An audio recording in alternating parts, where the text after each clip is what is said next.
Hoy vamos a conversar del proyecto País Chile. Y la historia comienza hace 18 años, cuando en un análisis de lo que estaba ocurriendo en distintos lugares del mundo, surgió una idea de, mirando lo que ocurría en plena crisis asiática, había que pensar en qué se podía hacer para que a Chile le pudiera ir bien, y se armó este proyecto llamado Proyecto País Chile, con 34 comisiones.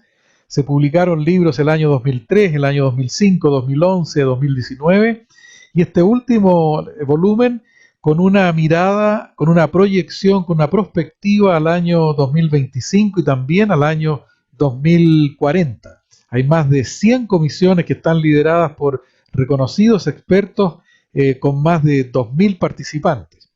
El creador y director de este proyecto País Chile es Gastón Lulier, que tiene amplia experiencia con más de 500 proyectos de estrategia, con diseño y cambio organizacional en todo tipo de organizaciones, líderes en casi todos los rubros, lo que se transforma en una experiencia insuperable, al menos a nivel nacional y seguramente a nivel de América Latina, para poder analizar temas que son claves hoy día, encontrándonos en una situación como la que todos conocemos, tanto a nivel de nuestro país como del mundo. Gastón, ¿cómo estás? Mario, un gusto estar contigo. Gastón, en este análisis panorámico de lo que es el proyecto País Chile, ¿cuáles, en tu opinión, son los desafíos que tiene que enfrentar Chile en este escenario nacional y global que, por supuesto, está cada día más difícil? Bueno, hay una serie de amenazas, ciertos desafíos.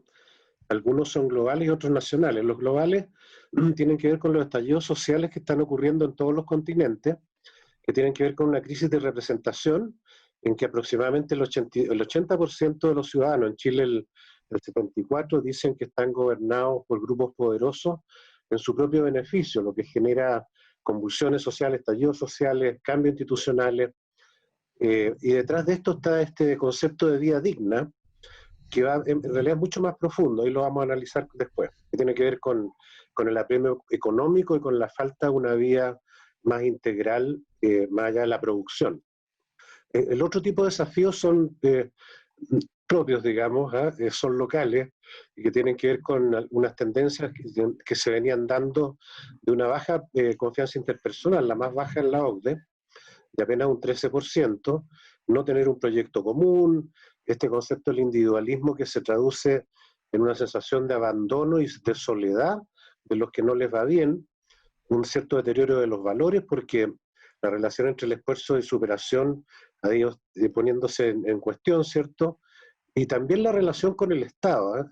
En el caso chileno, el 76% de los chilenos dice que el Estado maltrata. Está muy descontento con la calidad de los servicios públicos. Junto a eso está la impunidad de los delitos y los abusos, la 2% de confianza en los partidos políticos y el estancamiento económico que hemos tenido ya un tiempo largo, ¿no? Entonces eso ya venía gestándose y lo pusimos en el libro del 2011. Pero desde ese momento ha pasado el tiempo y a estos temas locales y globales se le agregan la acelerada pérdida de empleo por cambio tecnológico, que se ve acelerada por la pandemia, desastres naturales más frecuentes, estamos con incendios todos los años, crisis ambiental, ¿cierto? La pesca extractiva está colapsada, la contaminación, además un cambio climático muy severo en la zona central, y siempre estos escenarios vienen acompañados, si uno analiza la historia, de enfermedades, migraciones y hambre. Ahora, también habría que agregar los conflictos internacionales, como el que tenemos entre China y Estados Unidos, que pasa a dominar el más fuerte y los países agrícolas que no pueden competir, digamos, en estas competencias de poder, como el caso chileno, se pueden ver afectados, y junto con la pandemia una recesión tanto nacional como global. Entonces, viene como una especie de tormenta perfecta la que estamos enfrentando. Bueno, después de esta introducción ya, y siguiendo la guía que tengo acá de la última edición del libro Proyecto País, una de las fortalezas es que pudieron constituir estas comisiones en distintos temas estratégicos. La pregunta es, ¿qué metodología, cómo pudieron con estas comisiones anticipar lo que finalmente ha pasado? Bueno, la verdad es que las comisiones de expertos nos permiten tener lejos la mayor información que uno puede tener a nivel nacional, mejor que cualquier gobierno, cualquier think tank, cualquier universidad, porque con 100 comisiones en todos los temas sabe uno perfectamente lo que está pasando y lo que va a pasar en cada sector. Ahora, eso es muy difícil integrarlo, porque son muchos temas y tenemos metodologías para integrarlo a nivel estratégico y también a nivel macroeconómico. Ahí tenemos la foto de Eric Heindel, que es el que ha integrado estos temas del punto de vista macroeconómico, y yo he hecho la integración del punto de vista estratégico. Ahora, eso nos permitió ir como un poquito, bastante adelante de lo que venían estos fenómenos que están amenazándonos hoy día. Por ejemplo, el 2003, cuando todos decían que Chile iba a crecer al 3%, nosotros dijimos 6%. Con un muy buen fundamento de estas comisiones, finalmente nos quedamos cortos porque se creció el PIB per cápita real en dólares un 9% anual durante un periodo bastante largo. Después del 2011, cuando vimos que se frenó la posibilidad de crecer en minería, en pesca y digamos y también el otro sector frenado era forestal, que en total el 70% de las exportaciones, dijimos que el PIB se iba a frenar a tasas del 2%. Eso lo dijimos en el libro del 2005 y se produjo el 2014. Incluso el 2014 mucha gente pensaba que íbamos a volver a crecer, cuando en realidad ese es un frenazo estructural, digamos, porque un país con mercados pequeños no puede crecer si las exportaciones no solo no crecen, sino que han bajado de 80.000 millones a 68.000 en el 2017. Además, el 2011 ya vimos que los problemas sociales que mencioné antes están muy mal manejados, ¿no? Y dijimos textualmente que la falta de liderazgo de la clase política se traduce en falta de soluciones a los problemas de fondo. Y en ese contexto las soluciones se lograrán solo cuando la comunidad las exija con creciente movilización ciudadana. Y eso fue un anticipo de lo que iba a pasar del estallido social que finalmente se produjo en el 2019. Así que la verdad es que la fortaleza de estas comisiones técnicas, digamos, tremenda, nos ha permitido ir casi 10 años antes de los fenómenos. Pasando, Gastón, de las comisiones a temas directamente relacionados con la comunidad, considerando lo que ha ocurrido desde octubre en adelante y bueno, históricamente también, pero ¿qué posibilidades existen para satisfacer realmente las demandas sociales hoy día? Bueno, el análisis nuestro es que la capacidad económica que tenemos como país todavía no es suficiente con los recursos actuales para atender todas las aspiraciones sociales, ¿ya? Entonces, es muy importante retomar el crecimiento exportador y por lo tanto ese fue uno de los focos de análisis que tuvimos y la respuesta es positiva. O sea, este país tiene un extraordinario potencial de crecimiento que permite cuadruplicar las exportaciones registradas en el 2017 de 68.000 millones de dólares, y eso permite triplicar el PIB y llegar a tener un PIB per cápita similar al que tiene hoy día Alemania, lo cual permite satisfacer las necesidades sociales razonables, digamos, y esto pasa, ¿cierto?, por crecimientos muy importantes en lo que es agroalimentario, acuicultura, exportación de servicio profesional y turismo. En esos 4 sectores se estima que podemos duplicar las exportaciones, ¿ya? Ahora, dejando de lado una serie de otras propuestas, digamos, de otras comisiones, y solamente yéndonos al tema de energía, ¿cierto? Energía solar exportada como hidrógeno o como metano, recuperando el carbono para que no contamine, ¿ya? Eh, nos permite crecer en cantidad enorme, digamos, con la exportación de energía, pero también con el uso de energía en cosas, en producción, digamos, especialmente en el norte, tanto en producción, digamos, como en generación de agua desalinizada de bajo costo, lo cual nos permite pensar en un norte agrícola, con acuicultura, con turismo, y además, ¿cierto?, hay otros sectores de alta tecnología, como los data centers que se están instalando en Chile, y uno de los grandes motivos es el bajo costo de energía. Entonces, tenemos un potencial solamente en lo que yo les he dicho ahora de cuadruplicar las exportaciones, y ya tenemos, ustedes ven la foto ahí de Cerro Dominador, que es el principal concentrador de energía solar del mundo, y ya hay programado otro complejo similar. Todos sabemos lo que han hecho la inversión en astronomía, o sea, estamos teniendo en algunos sectores potenciales de ser líderes mundiales que nos permiten esos extraordinarios crecimientos. Bueno, en esta línea argumental y revisando los distintos capítulos del libro del Proyecto País, hay una cantidad, Gastón, que es monumental de desafíos, obviamente en todos los frentes, en todas las comisiones. Me imagino que no es fácil definir cuál es el desafío más importante. Bueno, en el mundo actual, tanto a nivel de países como a nivel de todo tipo de organización, incluso las empresas, se ha producido un fenómeno de que todos tienen acceso a recursos financieros, a tecnología, a recursos materiales, ¿ya? En la medida que uno tiene un proyecto con buenas expectativas. Entonces, lo que se ha transformado hoy día en el foco de la estrategia y de las ventajas competitivas son las personas, principalmente por el lado de los valores y de la cultura que le generan lo que llamamos core competence, que le dan ciertas ventajas. Por ejemplo, cuando los japoneses con la misma tecnología generan un auto más barato y de mejor calidad que otros países, ahí tú ves una ventaja que está en las personas, ¿ya? En las culturas. Entonces, ese tipo de diferenciadores culturales son clave, ¿ya? Y precisamente es uno de los puntos débiles que tenemos porque con la confianza interpersonal de 13% lo que estamos diciendo es que hay elementos de valor y cultura que no están funcionando bien. Así que lejos es el mayor tema de preocupación. Y yo diría que la parte de desarrollo exportador está bastante clara que es viable. También, digamos, hay cambios institucionales que son necesarios, pero lo que está detrás de los problemas institucionales y de crecimiento económico son estos elementos de valor y cultura. Ujú.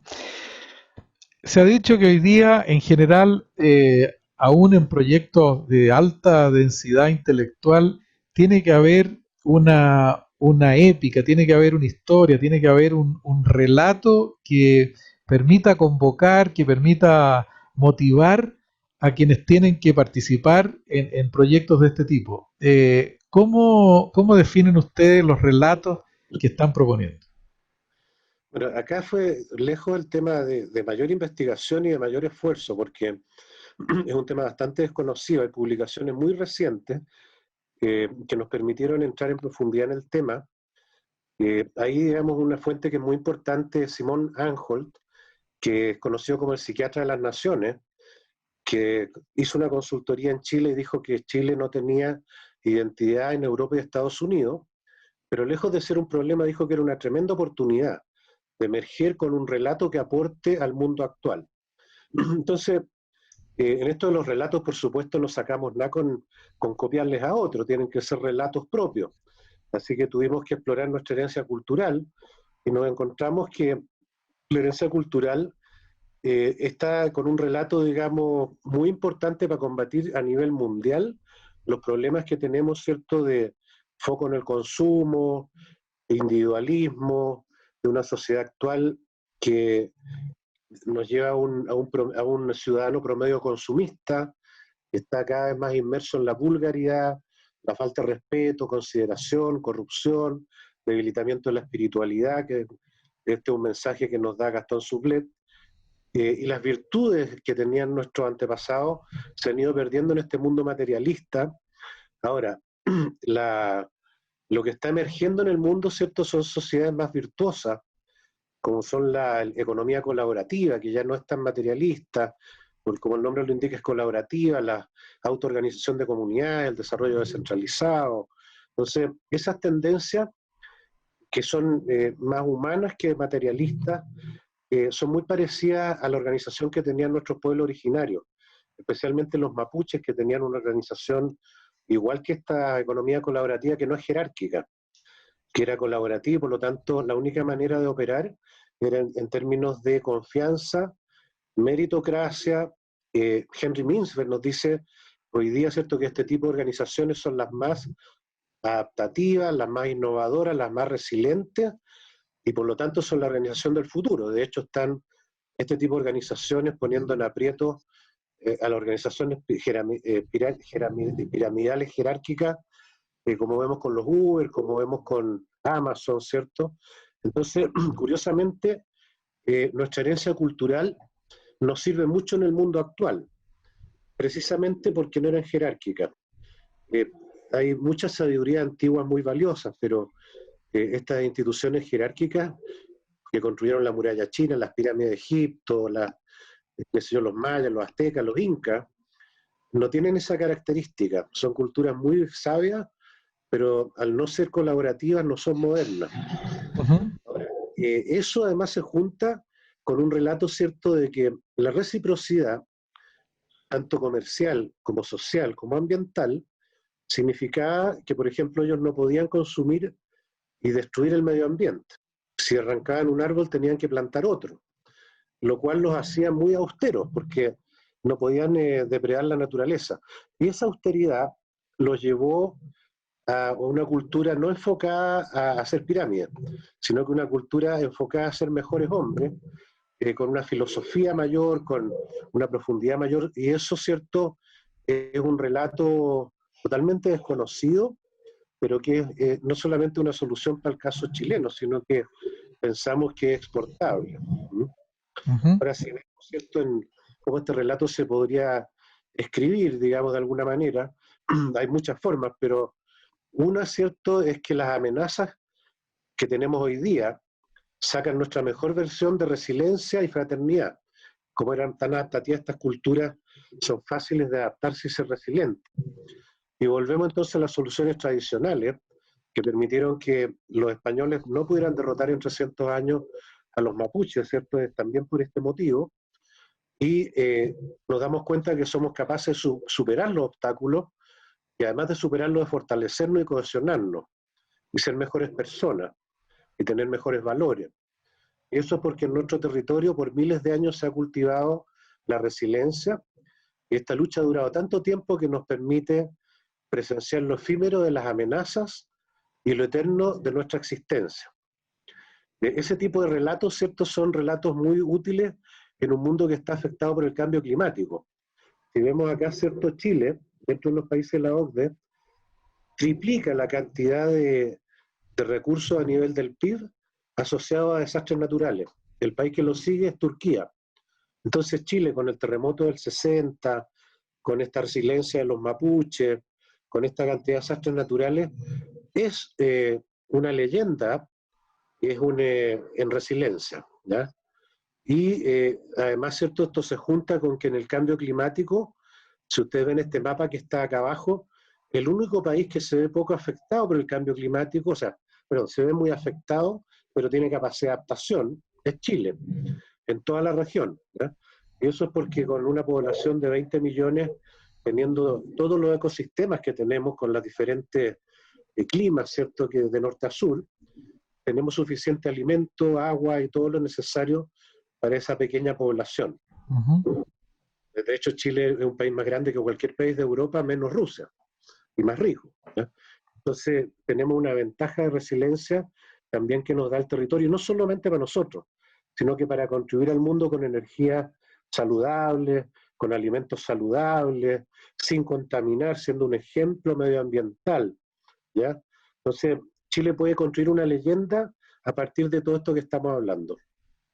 Eh, Tal vez por lo difícil que han sido estos últimos momentos, claramente una tendencia es ir a la historia, ir a los recuerdos, ir a la génesis en muchos casos. Y aquí también, revisando los documentos del Proyecto País, este concepto de lo eterno, de la permanencia, hay algo virtuoso en lo original, ¿no?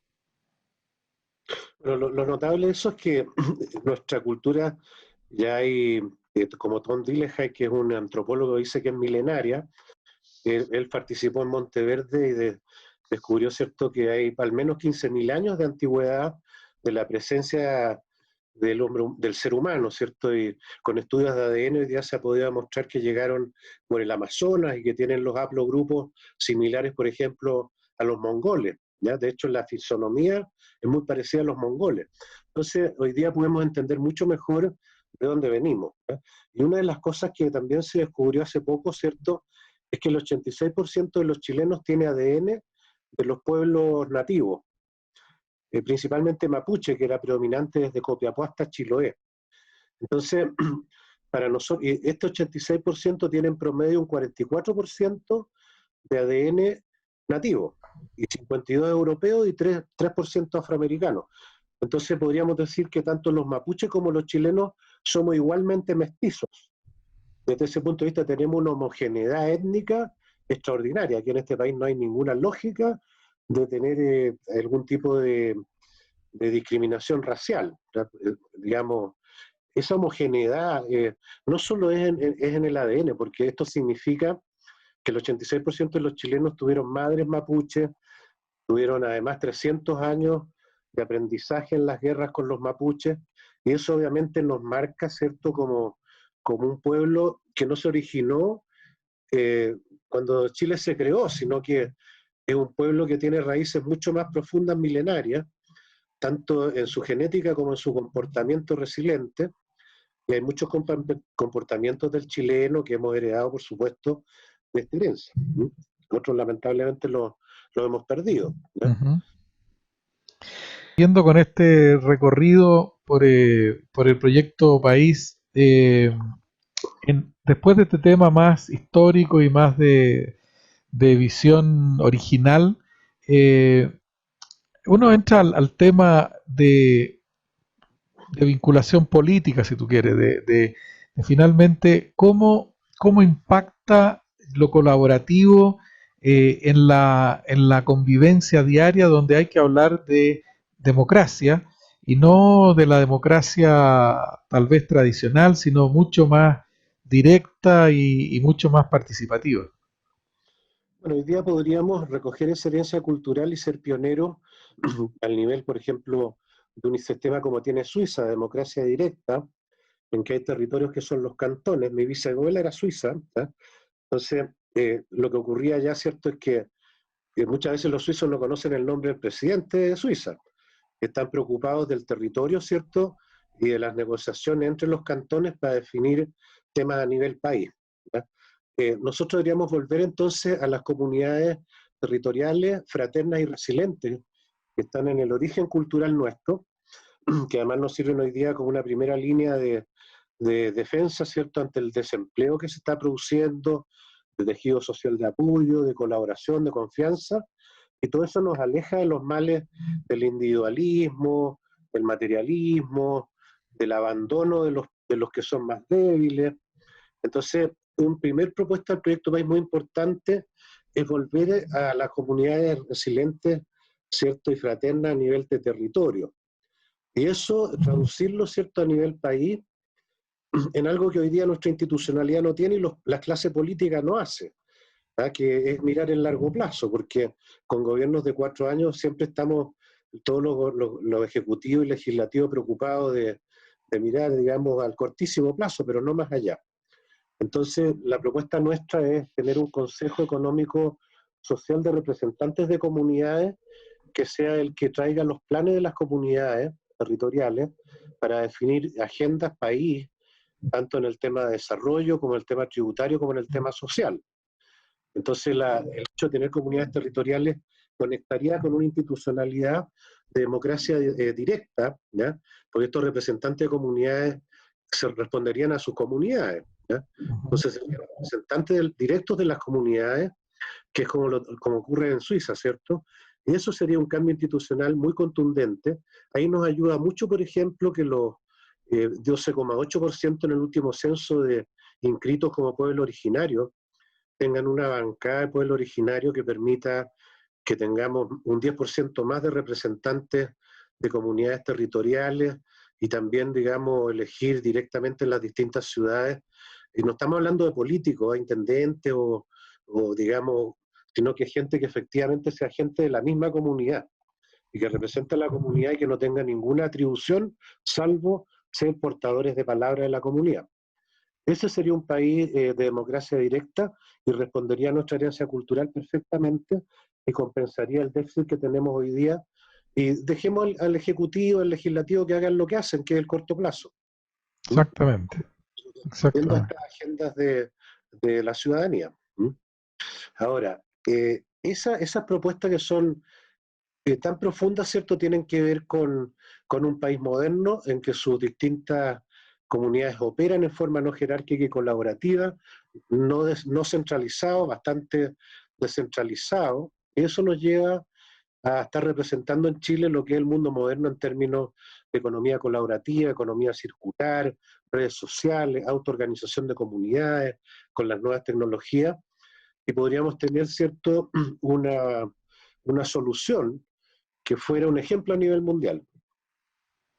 Suena, Gastón, escuchándote en la relación de los distintos temas y de los focos, de las comisiones del proyecto País, que esta es una tarea titánica, pero en realidad al ir revisando algunos de los capítulos más puntuales, eh, aparece la dignidad, esto de la vida digna, equilibrada, esta vorágine de la productividad hoy día con las nuevas tecnologías, especialmente el equilibrio trabajo-familia, el respeto y el equilibrio ecológico, la naturaleza. eh, Suena como casi utópico conseguir todo esto cuando uno aspira a tanto equilibrio, a tan, partamos por la vida digna, que están apuntando tanto en las conclusiones de lo que ustedes han visto y han revisado en el proyecto País. En este concepto de vida digna no es solo un tema de crisis de representatividad, sino que tiene que ver con un estilo de vida premiado por las urgencias materiales, que no deja tiempo a la familia, no deja tiempo a estar en la naturaleza, a las vocaciones, ¿cierto? Esto es una crisis que se venía gestando desde la revolución industrial. Entonces, a nivel del mundo occidental ya es un hecho, ¿cierto?, que esto es una crisis mundial. Ahora, ¿cómo volver atrás? Yo diría que no solo los mapuches, todos los pueblos originarios de distintos continentes tenían un concepto equilibrado de la vida, en que una parte era el parte de material, de producción, cierto comercio, pero eso era una parte, no era el 100%. Entonces hay que retomar eso, digamos, como un concepto de este equilibrio, tanto comercial, social como ambiental, para tener una vida, ¿cierto?, integral, con tiempo para la familia, para alimentarse bien, para cocinar, para hacer sin transporte que te lleve, se te vaya el tiempo en los tacos y no tengas tiempo para tener deportes, para tener contacto con la naturaleza, para desarrollar tus vocaciones, ¿cierto? Ciudades de 15 minutos, uno de los temas que vemos es el tema de desarrollo urbano. Bueno, ese tipo de vida es una vida sana, integral y con sentido. Eh, lo que está ocurriendo hoy día es que los ciudadanos, ¿cierto?, ven que su vida no tiene sentido, porque están destinados a una sobrevivencia material y nada más. Obviamente eso cualquier humano se rechaza una vida que va solamente a ser un engranaje, una máquina productiva y no le queda tiempo para lo básico, ni siquiera para la familia. En esta mirada tan panorámica, va a haber, Gastón, siempre personas que están más interesados en algunos temas que en otros. Hay temas culturales, temas políticos, económicos, de exportación, algunos más estratégicos, otros más ecológicos. Eh, Hoy, para quienes quieren profundizar, quieren conocer más de lo que está proponiendo el proyecto País, con una mirada 2025, 2040, eh, dónde hay que ir, qué hay que hacer, qué está disponible. Bueno, yo creo que el libro ayuda, pero yo diría que es mucho más interesante tomar el curso Proyecto País, en el que entramos en un nivel de detalle en cada uno de estos temas que es imposible tratarlo así en unas pocas preguntas. Así que si les interesa entrar en estos temas, tenemos todos los respaldos para entrar en profundidad en este curso. Así que ahí yo creo que es la mejor opción. ¿Mm?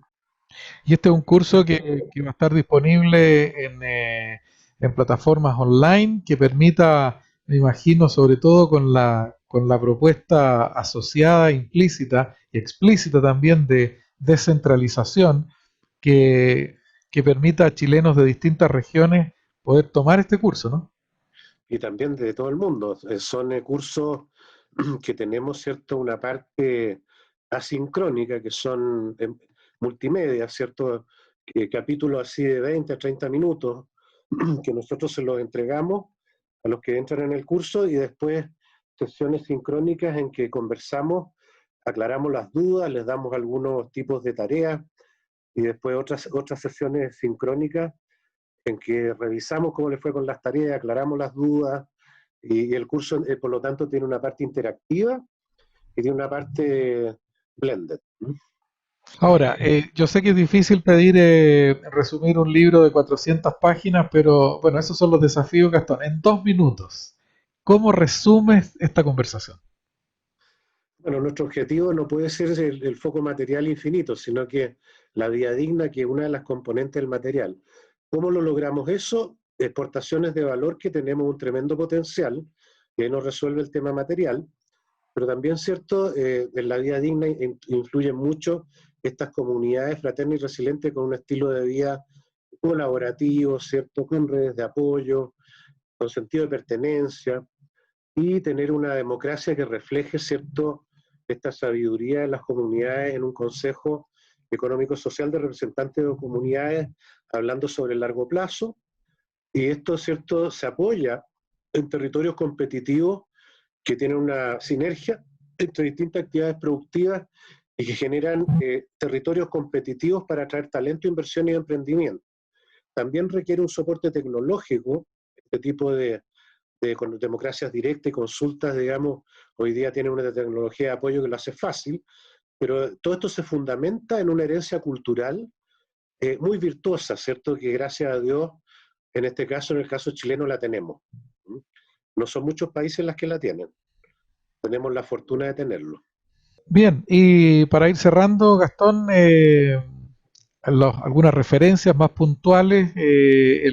Va a quedar en pantalla el mail de contacto tuyo y del proyecto País para quienes quieran seguir participando, conociendo más de esta propuesta y obviamente quienes quieran registrarse, inscribirse para participar y colaborar. Y bueno, los cursos están a disposición.